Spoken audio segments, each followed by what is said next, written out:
I very much support patriots to rule Hong Kong. This is very, very important for Hong Kong. Hong Kong needs patriots to rule Hong Kong. In the past, LegCo was blocked. LegCo was stuck. Filibuster, many groups just filibustered everything, and the life of Hong Kong people went down. I think that it is important that the election committee can vet all of the candidates that are running for election.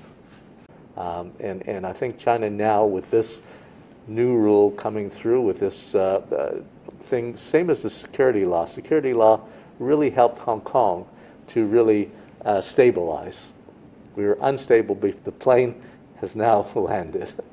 We're getting out of the turbulence, and now I believe going forward we'll have a much stronger Hong Kong. And since financial services is one of our strengths, but I think going forward the Greater Bay Area will be Hong Kong's strength.